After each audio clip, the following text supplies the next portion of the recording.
এটা ফজিলত এবং গুরুত্ব, এটা মান মর্যাদা ফেরেশতারা লিখতে পারে না, শুধু সংখ্যাটা লেখেন, কিন্তু কত দিবেন পুরস্কার এটি কে দিবেন? আল্লাহ দিবেন।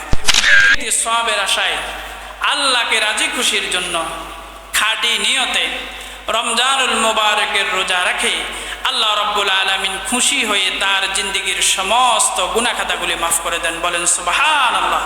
কিভাবে মানুষগুলোকে দ্রব্যমূল্য নিয়ন্ত্রণে রেখে মানুষকে সস্তা খাওয়ানো যায়, কিন্তু সস্তা নাই, সব দাম বেড়ে গেছে। কথা বলেন ঠিক কি না?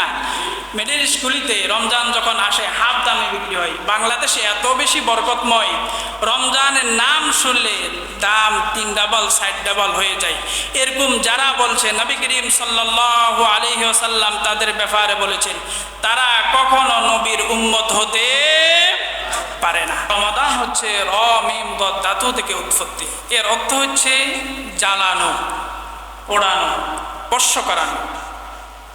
মানে হচ্ছে মাহে রমজানুল মুবারক কেউ যদি গুরুত্ব সহকারে আল্লাহ যেভাবে চান ঠিক সেভাবে আত্মত্যাগ করে, ত্যাগ তিতিক্ষা করে, সিয়াম সাধনা করে, আল্লাহ রাব্বুল আলামিন যেভাবে চান ঠিক সেভাবে যদি করতে পারি, তাহলে আল্লাহ রাব্বুল আলামিন এই রোজার বিনিময়ে আমাদের গুনাহগুলো যেমন আগুন শুকনা কাঠকে, ময়লা আবর্জনাকে জ্বালিয়ে পুড়িয়ে ভস্ম করে দেয়, এ রমজানুল মুবারকের উসিলা করি আমাদের গুনাহগুলো আল্লাহ রাব্বুল আলামিন এভাবে জ্বালিয়ে পুড়িয়ে ভস্ম করে দেবেন। বলেন সুবহানাল্লাহ। আমাদের গুনাহ নাই এমন কোনো মানুষ আছে?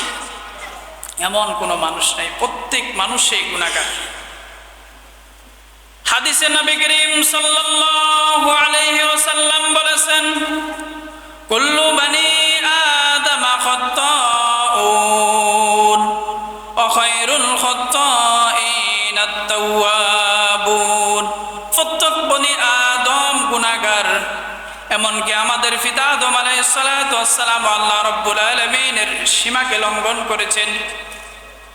ঠিক বাবা আদম থেকে শুরু করে এ পর্যন্ত যত মানুষ, প্রত্যেক নবী বলছেন প্রত্যেক আদম সন্তানে গুনাহগার। তাদের মধ্যে উত্তম হলো আল্লাহর কাছে যারা গুনাহ করার পরে আবার আল্লাহর কাছে তওবা করে, আল্লাহর কাছে ফিরে আসে। বলেন সুবহানাল্লাহ। কাল কিয়ামতের দিন ওই ব্যক্তির চাইতে উত্তম আর কোনো ব্যক্তি হতে পারে না, যেই ব্যক্তি গুনাহ করে আবার গুনাহ শেষে আল্লাহর কাছে তওবা করে। বলেন সুবহানাল্লাহি ওয়া বিহামদি। এই কথা কখনো মনে করারই উচিত না মুমিন হিসাবে যে আমি তো অনেক বড় পাপী, আল্লাহ আমাকে মাফ করবেন কিনা, এটা কখনো মনে করা উচিত না। কারণ 60-80 বছরের একটা কাফের কেউ কালিমা পড়ার কারণে নবী করিম সাল্লাল্লাহু আলাইহি ওয়াসাল্লামের জীবিত থাকা অবস্থায় মাফ করে দিয়েছেন, এমন ঘটনা আছে না? এমনকি নিজের মেয়েকে হত্যা করেছেন। এমন একজন গিয়ে নবীর কাছে বললেন, ইয়া রাসূলুল্লাহ, আমি এমন এমন অপরাধ করেছি, এমনকি আমার নিজের মেয়েকে হত্যা করেছি, এই গুনাহ কি আল্লাহ আমার মাফ করবে? নবীজি মসজিদে বসা ছিলেন, তিনার চোখ দিয়ে পানি গড়াচ্ছিল, বের হচ্ছিল। বলল, মানুষ এমন নিষ্ঠুর কি করে হতে পারে? এরপরও নবীজি বললেন, আল্লাহ রাব্বুল আলামিন যেহেতু বলছেন কালিমা পড়ার কারণে তোমার গুনাহগুলো আল্লাহ রাব্বুল আলামিন মাফ করে দিবেন, আমি বলছি তুমি কালিমা পড়লে তোমার আর কোনো গুনাহ থাকবে না। বলেন সুবহানাল্লাহ। তাহলে আমরা জানি প্রত্যেক বনি আদম গুনাহগার, তবে তওবা করলে আল্লাহ রাব্বুল আলামিন কি করে দেন? ক্ষমা করে দেন। বলছিলাম এই মাহে রমজানুল মুবারকের সিয়াম সাধনা যদি করতে পারি, এর উসিলায় আল্লাহ রাব্বুল আলামিন আমাদের গুনাহগুলো মাফ করে দিবেন। প্রত্যেকটা ইবাদতের কথা আল্লাহ রাব্বুল আলামিন কুরআনুল কারীমে আলোচনা করেছেন। তবে এই মাহে রমজানুল মুবারকের মতো ডিটেইলস বিস্তারিতভাবে আল্লাহ রাব্বুল আলামিন কোনো ইবাদতের ব্যাপারে আলোচনা করেন নাই। মাহে রমজানুল মুবারকের ব্যাপারে আল্লাহ রাব্বুল আলামিন 2টা রুকু আলোচনা করেছেন। অন্যান্য যতগুলো ইবাদত আছে, যেমন ধরুন হজ, উকুফে আরাফা করতে হবে, জমি সাফা মারোয়া সাই করতে হবে, 7 বার তওয়াফ করতে হবে। কোরআনুল কারীমে বিস্তারিত আসে নাই, শুধুমাত্র হজের কথা এসেছে। নামাজ পড়তে হবে, জোহরে কত রাকাত, আসরে কত রাকাত, মাগরিবে কত রাকাত, এশারে কত রাকাত, এভাবে বিস্তারিত কোরআনুল কারীমে আসে নাই। কিভাবে বিন্যাস করতে হবে, কখন কত রাকাত পড়তে হবে, কিভাবে সিজদা দিতে হবে, রুকু দিতে হবে, বিস্তারিত আসে নাই। শুধু কোরআনুল কারীমে 82 জায়গায় আল্লাহ রাব্বুল আলামিন উল্লেখ করেছেন আকিমুস সালাহ, বলেন সুবহানাল্লাহ। এরপরে যাকাত দিতে হবে। কতটুকু সোনা থাকলে পরে, কতটা ছাগল হলে পরে কয়টা ছাগল দিতে হবে, কয়টা গরু থাকলে পরে কয়টা গরু যাকাত দিতে হবে। এই যাকাতের বেলা আল্লাহ রাব্বুল আলামিন ইঙ্গিত করেছেন, কিন্তু বিস্তারিত কিভাবে যাকাত দিতে হবে, কত টাকা হলে পরে যাকাত দিতে হবে, বিস্তারিত আলোচনা করেন নাই। যতগুলো ইবাদত আছে প্রত্যেকটা ইবাদতের মূল কথাটা আল্লাহ রাব্বুল আলামিন তুলে ধরেছেন, কিন্তু বিস্তারিত ডিটেইলস আলোচনা করেন নাই। একমাত্র রমজানুল মুবারকের ব্যাপারে, রোজার ব্যাপারে আল্লাহ রাব্বুল আলামিন 2টা রুকু বিস্তারিত আল্লাহ রাব্বুল আলামিন তুলে ধরেছেন, বলেন সুবহানাল্লাহি ওয়া বিহামদি। এখন প্রশ্ন হতে পারে যে নামাজ, রোজা, হজ অথবা যাকাতের ব্যাপারে যে বিস্তারিত আলোচনা আসে নাই, এগুলো আমরা কোথায় পেলাম? এগুলো আমরা কোথায় পেলাম বলেন তো? বাজারে না। কোরআনের ব্যাখ্যা হলো আমাদের সকলের প্রিয় নবী, সকলে আমার সাথে বলুন মুহাম্মদুর রাসূলুল্লাহ সাল্লাল্লাহু আলাইহি ওয়াসাল্লাম হচ্ছে কোরআনের ব্যাখ্যা। তিনার মাধ্যমে আমরা এই বিস্তারিত আলোচনাটা পেয়েছি। তিনি আমাদেরকে কোথায় কিভাবে করতে হবে, নামাজ কিভাবে পড়তে হবে, রোজা, যাকাত কিভাবে দিতে হবে, এভরিথিং যতগুলো ইবাদত আছে সব ইবাদতের কথা মানুষকে পুঙ্খানুপুঙ্খানুভাবে তিনি নিজে শিখিয়েছেন, বলেন সুবহানাল্লাহি ওয়া বিহামদিহি। রোজাটা হলো এই, আল্লাহ রাব্বুল আলামিন কোনো কিছু বাদ রাখেন নাই। কখন থেকে আপনি শুরু করবেন, কোথায় গিয়ে থামবেন, সফরে আপনার রোজাটা কেমন হবে, বিমানে থাকলে পরে আপনার রোজাটা কেমন হবে, আল্লাহ রাব্বুল আলামিন কোরআনে বিস্তারিত তুলে দিয়েছেন, সুবহানাল্লাহি ওয়া বিহামদিহি। এই কথাগুলো থেকে আমরা বুঝতে পারি রোজার গুরুত্ব এবং ফজিলত আছে কিনা। নিশ্চয় আছে। আল্লাহ রাব্বুল আলামিন কোরআনুল কারীমের মধ্যে অসংখ্যবার উল্লেখ করেছেন।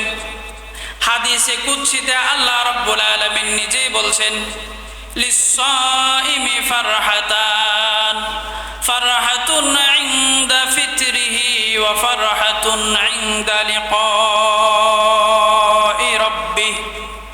যারা রোজা রাখবে পরে তাদের জন্য আমি 2টা পুরস্কার ঘোষণা করলাম। 1 নাম্বার, মানুষের জন্য খুশি হলো যখন সে ইফতার নিয়ে বসে যায়। সারাদিন উপবাস থাকার পরে খাওয়ার জন্য মানুষের মনের মধ্যে একটা তৃপ্তি কাজ করে, এখনই খাবে, আজান দিবে, এই যে একটা খুশি, এই খুশিটা আল্লাহ রাব্বুল আলামিন বান্দার জন্য স্পেশাল দান করেন, বলেন সুবহানাল্লাহ। মানুষের যত টেনশন থাকুক, কিন্তু ইফতারের আগে ওই টেনশন কাজ করে নাকি ইফতারের চিন্তা কাজ করে? কি কাজ করে বলেন তো? ইফতারের চিন্তা কাজ করে। এই যে খুশি, সব চিন্তাকে ভুলে একটাই চিন্তা, একটাই আমেজ, একটাই আনন্দ, তা হলো ইফতার। অপর হাদিসে এসেছে, এটাও হাদিসে কুদসি, আস-সাওমু লি ওয়া আনা আজজি বিহি। অপর বর্ণনায় এসেছে, আস-সাওমু লি ওয়া আনা উজজা বিহি। রোজা হলো আমার জন্য, এর পুরস্কার আমি আল্লাহ নিজেই দিব, বলেন সুবহানাল্লাহ। সমস্ত ইবাদত ফেরেশতারা কিন্তু লিখেন, কিরামান কাতিবিন, 2 জন ফেরেশতা আছে, তারা লিখতেছেন। কিন্তু রোজা একমাত্র ইবাদত, এটা ফজিলত এবং গুরুত্ব, এটা মান মর্যাদা ফেরেশতারা লিখতে পারে না, শুধু সংখ্যাটা লেখেন, কিন্তু কত দিবেন পুরস্কার এটি কে দিবেন? আল্লাহ দিবেন। ফেরেশতারা জানে না কত দিবেন, কত বেশি দিবেন, একমাত্র আল্লাহ জানেন, বলেন সুবহানাল্লাহি ওয়া বিহামদিহি। এজন্য আল্লাহ বলছেন, আস-সাওমু লি ওয়া আনা আজজা বিহি। রোজা হচ্ছে আমার জন্য, এর পুরস্কার আমি আল্লাহ নিজেই দিব, কোনো ফেরেশতা দিয়ে দিব না, বলেন সুবহানাল্লাহ। অপর বর্ণনায় বলছেন, ওয়া আনা উজজা বিহি, রোজার পুরস্কার আমি আল্লাহ নিজে হয়ে যাব, সুবহানাল্লাহ। কোনো মালিক যদি হাট হাতে ধরি বলে, এই দেশের প্রধানমন্ত্রী যিনি আছেন, প্রাইম মিনিস্টার, তিনি যদি হাতে ধরি বলেন এই লোকটা আমার, এ যা বলে আমি তা দিব, এ যা বলে তোমরা তা শোনো, ওর কি খুশির ঠেলায় আর কিছু জায়গা আছে ঘুমানের, থাকার জায়গা আছে? এই যে খুশি, আমাকে তিনি বলছেন নিজের লোক। স্বয়ং আল্লাহ বলছেন বান্দার আমি হয়ে যাব, বান্দা যা চাইবে বলার আগে আমি আল্লাহ সব কিছু তার পূরণ করে দিব। সুবহানাল্লাহ। এর পুরস্কার কি? এর পুরস্কার কাল কিয়ামতের দিন নিজেই কুদরতি হাতে দিবেন। অপর বর্ণনায় এসেছে আল্লাহ নিজে তার সাথে স্বয়ং সাক্ষাতের জন্য চলে আসবেন। সুবহানাল্লাহ। অন্য কোন ইবাদতের ব্যাপার এরকম বলেন নাই। আর যাকাতুলি, যাকাত হচ্ছে আমার জন্য, এটা বলেন নাই, কোথাও হাদিসে পাবেন না। আর সলাতুলি, সালাত হচ্ছে আমার জন্য, কোথাও হাদিসে পাবেন না। কারণ অনেক সময় নামাজ আমরা পড়ি মানুষকে দেখানোর জন্য, এরকম ঘটনা আছে কিনা? অত এই এলাকায় নাই। এরকম ঘটনা আছে কিনা? বৃদ্ধ হয়ে গেছি, এখন বেয়াই হয়ে গেছি, ছেলে মেয়ের বাবা হয়েছে, বেয়াই আসছে, নামাজ যদি না পড়ি খারাপ লাগবে, এরকম এজন্য মসজিদে আসে কিনা? মানুষ সবাই নামাজ পড়তেছে, আমি একা বাজারের দিকে চলে গেলে খারাপ লাগে, একটু নামাজটা পড়ি, ওযু থাক বা না থাক আল্লাহু আকবার, এই ঘটনা আছে কিনা? আবার যাকাত, আমি একজন ধনী কোটিপতি মানুষ, যদি যাকাত না দিই মানুষই বলবে কিপটা, তাই যাকাত দিতে হবে। এজন্য দেখানোর জন্য পত্রিকায় বিভিন্ন বিজ্ঞাপন আমরা দিয়ে থাকি, দিয়ে একদম সবচেয়ে নিম্নমানের যে শাড়িটা, যে লুঙ্গিটা, ওটাই আমরা দিয়ে থাকি, এর নাম যাকাত। এটা কি আল্লাহর জন্য? সেজন্য আল্লাহ বলেন নাই আর যাকাতুলি, যাকাত আমার জন্য, আল হাজ্জুলি, হাজ আমার জন্য, আর সলাতুলি, সলাত আমার জন্য, একমাত্র ইবাদত আর সওমুলি, রোজা হচ্ছে আমার জন্য। বলেন সুবহানাল্লাহ। কারণ রোজা এমন একটা ইবাদত আপনি মানুষকে দেখাতে পারবেন না। আমি যে আজকে রোজা রেখেছি, মনে করেন আমি যে আজকে রোজা রেখেছি, এটা কি আপনাকে দেখাতে পারবো? আপনি আমাকে দেখাতে পারবেন? এটা শুধুমাত্র কার বিশ্বাস? আল্লাহকে দেখানোর জায়গা। প্রত্যেকটা ইবাদতের দুইটা দিক আছে, একটা হলো বাহ্যিক, আরেকটা হলো অভ্যন্তরিক। একটা হলো মানুষকে দেখানো, আরেকটা হলো গোপন। প্রত্যেকটা ইবাদতের দুইটা দিক আছে, একটা হলো মানুষকে দেখানোর জন্য, আরেকটা হলো একমাত্র আল্লাহর সন্তুষ্টির জন্য। যদি আমরা নামাজ, কালাম, হজ, যাকাত, যত ইবাদত বন্দিগি করি কার জন্য করি? যত ইবাদত বন্দিগি করি সব কিছু কার জন্য করি? আল্লাহর জন্য করি। তিনি বলছিলেন, তো আমরা বলছিলাম প্রত্যেকটা ইবাদতের দুইটা দিক আছে, একটা হচ্ছে মানুষকে দেখানোর জন্য, আর একটা হচ্ছে আল্লাহকে দেখানোর জন্য মনের। একটা হচ্ছে অভ্যন্তরীণ, আরেকটা হচ্ছে এই মানুষকে দেখানোর। রোজা এমন একটা ইবাদত যেটা আপনি মানুষকে দেখাতে পারবেন না। কোনো পাগলেও মানুষকে দেখানোর জন্য সারাদিন না খেয়ে থাকবে এমন কোনো ঘটনা আছে? কারণ মাত্র একমাত্র আল্লাহর যদি রাজি খুশির জন্য যদি না হয় রোজাটা, এটা ছাড়া অন্য কোনো কিছু থাকার কথাই না, রাজি খুশির জন্যই হয়ে থাকে। এটার জন্য যদি না হয়, অন্য কোনো উদ্দেশ্য থাকে, তাহলে রোজা তো হবে না। তবে আমার মনে হয় কেউ অন্য কোনো উদ্দেশ্য করে রোজা রাখে না। পানিতে যখন আমরা গোসল করার জন্য ডুব দিই, তখন চাইলে পানি পান করতে পারি কিনা, পানি খাইতে পারি কিনা? পারি। কিন্তু কেন খাই না? আল্লাহকে রাজি খুশির জন্য। আমরা যখন ইফতারের সামনে নিই, শুধু নাড়াছাড়া করি, কেন মুখে দিই না? আল্লাহ রাব্বুল আলামিন ফেরেশতাদেরকে ডেকে বলেন, দেখো আমার বান্দারা, তোমরাই বলছিলে এই বান্দাকে বানাতে না, এরা ঝগড়া ফাসাদ করবে, তোমার হুকুম মাহকাম মানবে না। দেখো তারা কি সুন্দর হুকুমগুলি মানে। এক সেকেন্ড আগেও তারা মুখে দেয় না, এক সেকেন্ড পরেও তারা মুখে নেয় না। বলেন সুবহানাল্লাহ। আমরা নাড়াছাড়া করি, অপেক্ষা করতে থাকি কখন সময় হবে, কখন মুয়াজ্জিন আল্লাহু আকবার বলবে, পরেই ইফতার করব, আগে নয়। সুবহানাল্লাহ। আমরা যদি সারাদিন কষ্ট করে রোজা রাখি, হাদিস শরীফে এসেছে, বুখারীর বর্ণনা 1901 নম্বর হাদিস, আল্লাহর নবী মুহাম্মদুর রাসূলুল্লাহ সাল্লাল্লাহু আলাইহি ওয়াসাল্লাম বলেছেন, মান সামা রমাদানা ঈমানান ওয়া ইহতিসাবান গুফিরা লাহু মা তাকদ্দামা মিন যামবি।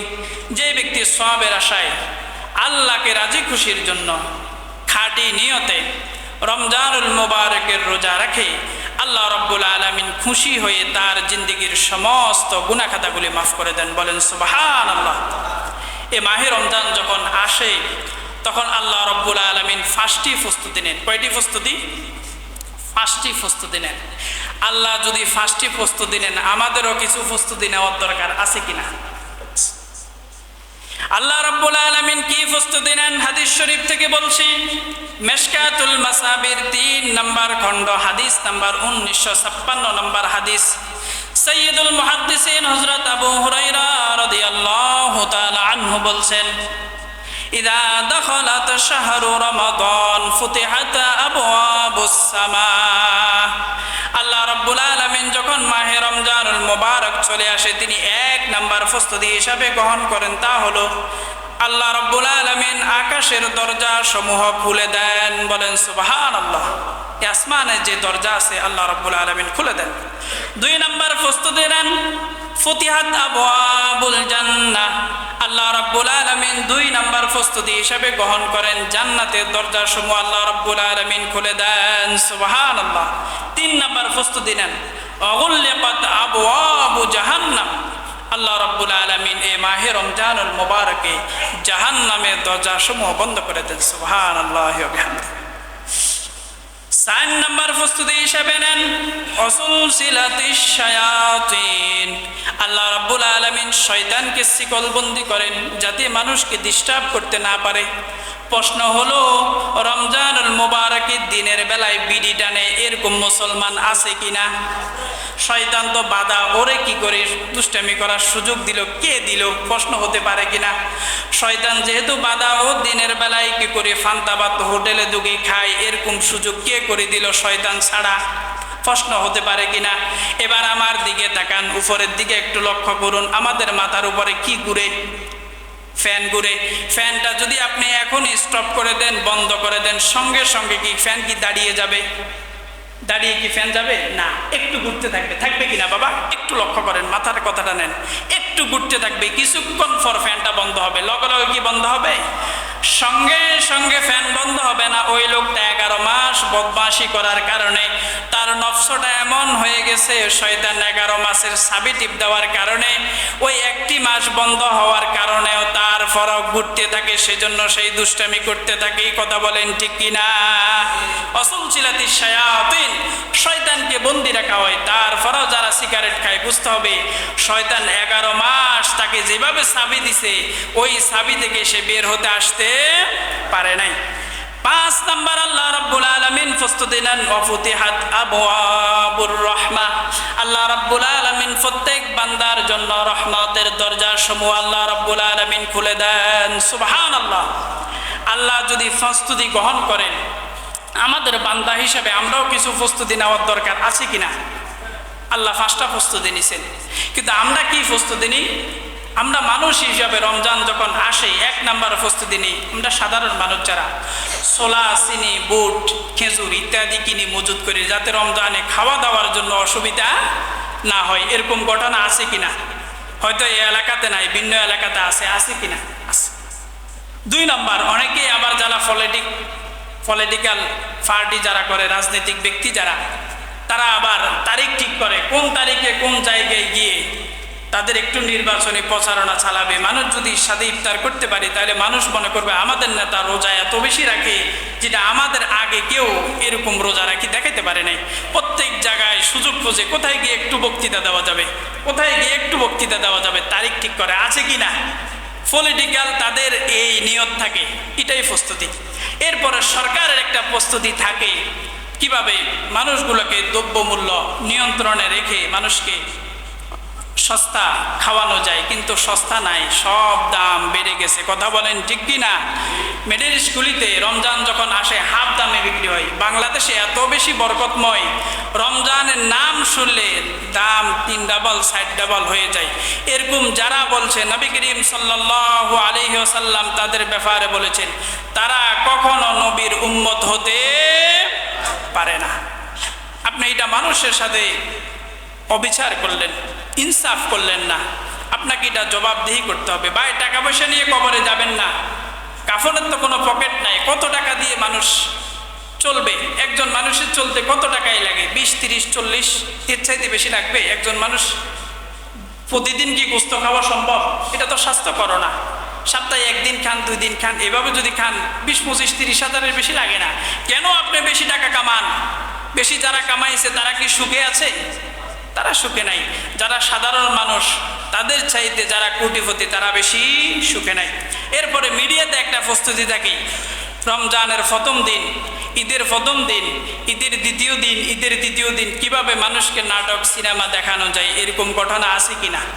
আপনারা দেখেন কিনা? রমজানে চাইবেন কিনা? এগুলো দেখা যাবে? রমজানে কিন্তু বাবা এগুলো দেখা যাবে না ভাই, যারা যুবক ভাইরা এগুলো দেখা যাবে না। এগুলো যদি দেখেন তাহলে রমজানুল যে ফজিলত, যে গুরুত্ব, রমজান যে তাৎপর্য, যে শিক্ষা, সেগুলো আমরা হাসিল করতে পারবো না, পরিপূর্ণ সব পাবো না। আসলেই আমাদেরকে যে প্রস্তুতিগুলি নেওয়া দরকার, 1 নাম্বার প্রস্তুতি হিসাবে আপনাকে নিতে হবে, যদি আজকে অথবা কালকে চাঁদ উঠে সঙ্গে সঙ্গে চাঁদটাকে দেখার জন্য চেষ্টা করতে হবে। নবী করিম সাল্লাল্লাহু আলাইহি ওয়াসাল্লাম চাঁদ দেখতেন। আমাদের তো সোশ্যাল মিডিয়া, ফেসবুক, টেলিভিশন আসার কারণে আর চাঁদ দেখি না। রাতে 8টা বাজে খবরের মধ্যে চলে আসে আজকে চাঁদ উঠলো কিনা, কথা বলেন। আবার রাতের 11টা বাজেও বাংলাদেশে ঘটনা ঘটছে, চাঁদের খবর দিছে। এর পরের দিন মানুষ তারাবি পড়ার শেষে পরের দিন আবার ঈদ করছে, এই ঘটনা ঘটছে কিনা? এর নাম বাংলাদেশ। আল্লাহর নবী মুহাম্মদুর রাসূলুল্লাহ সাল্লাল্লাহু আলাইহি ওয়াসাল্লাম 1 নাম্বার প্রস্তুতি নিতেন, চাঁদ দেখতেন, তিনি একটা দোয়া পড়তেন, আল্লাহুম্মা আহিল্লাহু আলাইনা বিল আমনি ওয়াল ঈমানি ওয়াস সালামাতি ওয়াল ইসলামি রব্বি ওয়া রাব্বুকাল্লাহ। হে আল্লাহ, যে চাঁদটা উদিত হচ্ছে এটা আমাদের জন্য বরকতময় করুন। সবাই পড়ি আমিন। আমরা চাঁদ দেখে দোয়া পড়বো কিনা ইনশাআল্লাহ। 2 নাম্বার আমি সংক্ষিপ্ত করে দিচ্ছি, বেশি বেশি আল্লাহর নিকট দোয়া করতে হবে, বেশি বেশি দোয়া করতে হবে। দোয়া যদি না করেন হয়তো আল্লাহ তৌফিক নাও দিতে পারে। 3 নাম্বার, বেশি বেশি ইস্তেগফার করতে হবে। কি করতে হবে? বেশি বেশি ইস্তেগফার। কাবার ইমামকে কিছু যুবক প্রশ্ন করলেন, শায়েখ, আমরা অনেক ইবাদতের প্রিপারেশন নিই কিন্তু সেখানে বাস্তবায়ন করতে পারি না, কেন? বলল, তোমরা গুনাহ ছাড়তে হবে বাবা। গুনাহ যদি না ছাড়ো তাহলে তোমরা যেই কোনো প্রস্তুতি গ্রহণ করো, যেই কোনো সিদ্ধান্ত নাও, ওইটা বাস্তবায়ন কখনো করতে পারবে না। তাই গুনাহ ছাড়তে হবে, বেশি বেশি আল্লাহর কাছে ইস্তেগফার করতে হবে। হাদিস আছে, নবী করিম সাল্লাল্লাহু আলাইহি ওয়াসাল্লাম 100 বার পর্যন্ত দোয়া করতেন, তাওবা করতেন, ইস্তেগফার করতেন, আল্লাহর কাছে ক্ষমা চাইতেন। এরপরে 4 নাম্বার আমরা যেই পরিকল্পনা হাতে নিতে পারি প্রস্তুতি হিসাবে, কোরআনুল কারীম পাঠ করতে পারি। কেননা এই মাসটাই তো কোরআনুল কারীম নাজিল হয়েছে, শাহরু রমাদানাল্লাযী উনজিলা ফীহিল কোরআন, এই মাসে নাজিল হয়েছে। অথচ এমন মানুষ আছে কিনা জীবনেও কোরআন ধরি নাই, এরকম মানুষ আছে কিনা? ভাই, এই একটা কোরআন আল্লাহ পাঠাইলেন মানুষের জন্য, আপনি জীবনে দড়িও চাইলেন না, সুমাও খাইলেন না, আপনি কি মানুষের মধ্যে আছেন? মোমান হিসাবে থাকতে পারেন? অথচ এটা পড়া কি ছিল? ফরজ।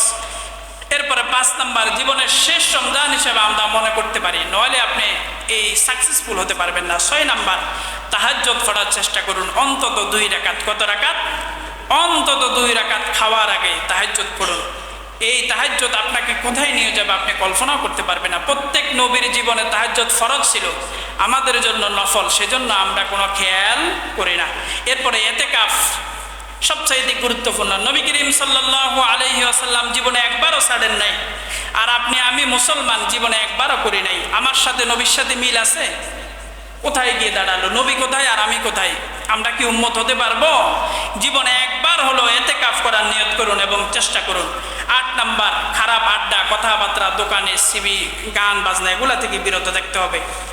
এগুলা যদি আমরা আমল করতে পারি, এই 8টা পদক্ষেপ যদি আপনি আমি নিতে পারি, তাহলে আমাদের আগামীকাল বা পরশু যে রমজান শুরু হচ্ছে, মাহে রমজানুল মুবারক, সুন্দরভাবে আপনি আমি কাটাতে পারবো। আল্লাহ যেন আমাকে, আপনারা যারা শুনছেন এই কথাগুলো সংক্ষিপ্ত আকারে বললাম, এগুলো আমাদের প্রত্যেকের বাস্তব জীবনে আমল করার তৌফিক দান করুক, আমিন।